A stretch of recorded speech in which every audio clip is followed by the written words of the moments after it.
इस वक्त हम लुत्फ़ाबाद मैंगो फार्म मुल्तान में मौजूद हैं और इस वक्त हम आपको दिखाएंगे कि ये ऑर्चर्ड जो है मैंगो स्मार्ट ट्री सिस्टम 3 एकड़ पे इसकी इस वक्त क्या पोजीशन है।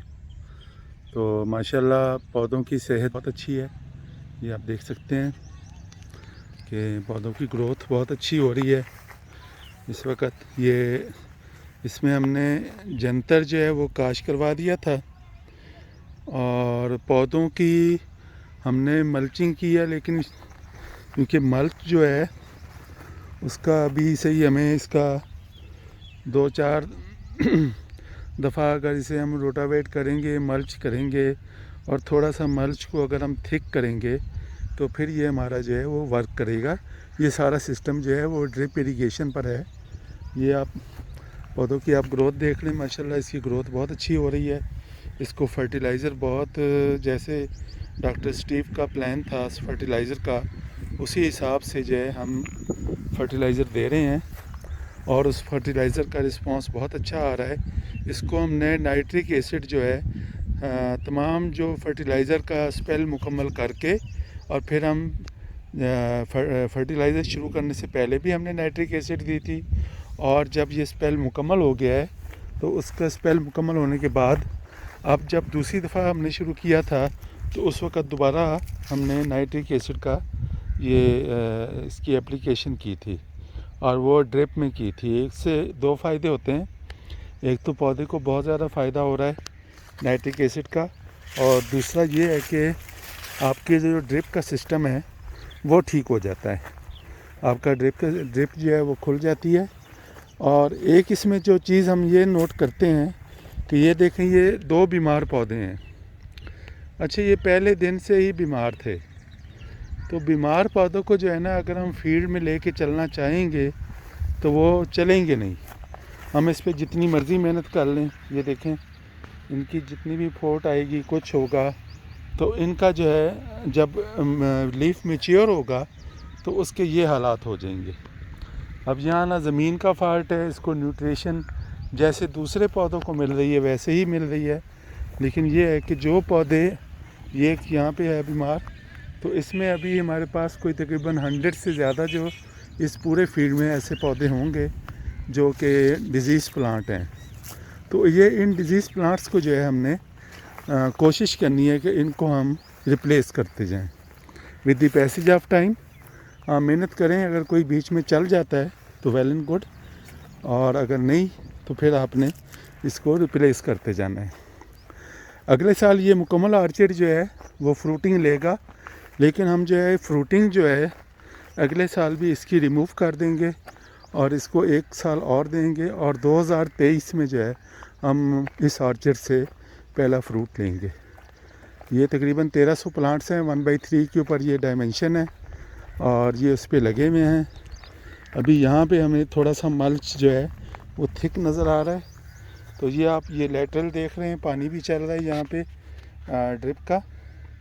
तो ये लेटरल जो है ना, हमने ये बिल्कुल यहाँ पौधे के साथ आ रही है ये ड्रिप जो है ना, ये पौधे से 10 सेंटीमीटर इधर और 10 सेंटीमीटर इधर होनी चाहिए, ठीक है ना। इसको हमने बिल्कुल रूट जोन के साथ नहीं रखना, इसको थोड़ा सा फासले पे रखना है। ये ऑर्चिड के लिए मैं बता रहा हूँ। तो इसको आपने इस तरीके से मैनेज करना है। इंशाल्लाह इसको यहीं पे हम स्लैश करके और इसकी जो भी बाकियात होंगी उसको हम यहीं पे मल्च करेंगे। इसी तरीके से जो यहाँ पे जंतर लगा हुआ है तो उस जंतर को भी हम इसको स्लैश करके और उसकी हम ग्रीन मल्चिंग कर देंगे। मकसद क्या है कि हमने पौधे को जो है वो एनवायरनमेंट देनी है कि पौधे की ग्रोथ जो है ना वो हेल्दी ग्रोथ हो और उसको हम जो है कम से कम न्यूट्रिएंट्स पे जो है उसको नेचुरली जो है वो अच्छी ग्रोथ के काबिल बना सकें। तो माशाल्लाह ये बहुत अच्छा एक मॉडल जो है वो डेवलप हो चुका है और हो रहा है। और कोई दोस्त अगर यहाँ पे विज़िट करना चाहे तो मेजर तारिक ख़ान साहब के सिटी हाउसिंग कॉलोनी के बिल्कुल साथ वाला जो ऑर्चिड है वो मेजर तारिक ख़ान साहब का है। तो आप लोग जो है वो इसे विज़िट कर सकते हैं। मेरे सामने ये साउथ है, बैक पे नॉर्थ है और लेफ़्ट पे जो है वो ईस्ट है और ये वेस्ट है। तो हमने जो है वो नॉर्थ साउथ जो है हेज डेवलप करनी है। जो हेज है वही हमारी लाइन है, और फिर लाइन 1 लाइन 2 लाइन 3 लाइन वो ईस्ट से वेस्ट जो है वो हमारी चलेंगी। आप दोस्तों को मज़ीद भी दिखाते हैं। ये देखें, ये कुछ पौधे ऐसे हैं जो बिल्कुल ही नीचे से ट्रेनिंग हुई हुई है। तो ये इंशाल्लाह हम एक दिन आएंगे तो यहाँ पे हमें इनमें से हम प्रूनिंग करके तो एक ब्रांच को ऊपर ले जाएंगे और उसकी फिर ऊपर जाके हम 80 सेंटीमीटर पे ट्रेनिंग करेंगे। इसी तरीके से ये ब्रांचेज़ हैं। तो हमने ये टिपिंग जो है इस वक्त हमने मुकम्मल कर ली है। ये हमारा जो है ये जंतर लगा हुआ है, ये और 1 फुट और बड़ा होगा तो इसको फिर हम अगले महीने जो है इंशाल्लाह इसको स्लैश कर देंगे और इसको ग्रीन मल्च कर देंगे। इस वक्त जो है ये हमारा टिपिंग का टाइम है। एक टिपिंग हमने की थी जैसे ही हमने इसके कवर उतारे थे तो उस वक्त हमने टिपिंग कर दी थी, वो फरवरी और मार्च का महीना था। उसके बाद यहाँ से जो है जितनी फ्लैशेस निकली हैं तो उसमें से जो स्ट्रॉन्गेस्ट 1 या 2 फ्लैशेस थी उनको हमने अब ये तकरीबन जून में आके, आप जून का पूरा महीना आप टिपिंग करें। टिपिंग वो करनी है कि जहाँ पर बड मैच्योर हो गई है, लीव्स मैच्योर हो गए हैं, डार्क ग्रीन कलर में हो गए हैं, बड बनी हुई है लेकिन बड ने आगे स्प्राउट नहीं किया। जो बड आपकी आगे स्प्राउट कर जाए उसको आप छोड़ दें।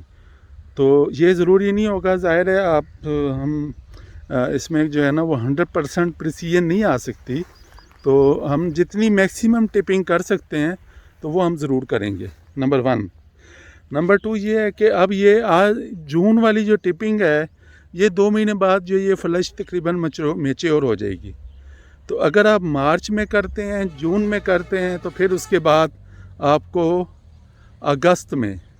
अगस्त के जो है वो टाइम मिल जाएगा कि आप एक टिपिंग और कर लें। और ये आप लकी होंगे अगर आप 3 दफ़ा टिपिंग कर लेते हैं तो अगस्त वाली टिपिंग जो है उसके बाद फिर आपने टिपिंग नहीं करनी है। उसमें अगर कोई ब्रांचेज मैच्योर हो जाती हैं जो तकरीबन अक्टूबर में जाके होंगी, अक्टूबर नवंबर में आप कोशिश करें कि फिर टिपिंग ना करें, क्योंकि टिपिंग जो है उसके बाद आपकी वो सर्दी का शुरू हो जाएगा तो उसमें आपको जो है वो सर्दी की वजह से वो नुकसान हो सकता है प्लांट्स को। टिपिंग के बाद आपने जो है फंजीसाइड का स्प्रे जो है ना वो फ़ौरन करना है। कोशिश करें कि टिपिंग जो है ना वो हाथ से करें, वही अपने थंब नेल से जो है वो बड को रिमूव करें। अगर आप कोई औज़ार इस्तेमाल करते हैं तो आपके जो औज़ार हैं वो आपके लिए नुकसानदेह हो सकते हैं कि वो आपके अगर बीमार पौधे से आप सेहतमंद पौधे पे वो औज़ार इस्तेमाल करेंगे तो वो आपकी बीमारी जो है वहाँ भी शिफ्ट होगी।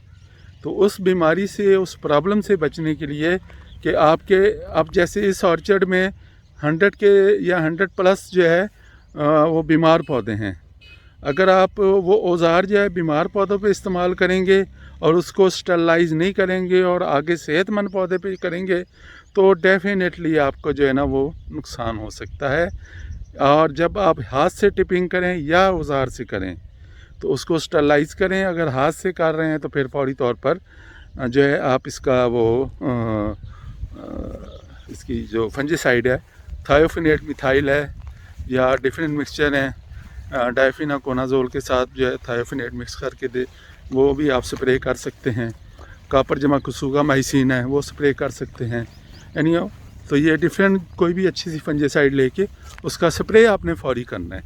बहुत शुक्रिया। मैं अब लुत्फ़ाबाद मैंगो फार्म से आपको खुदा हाफिज़ कहता हूँ।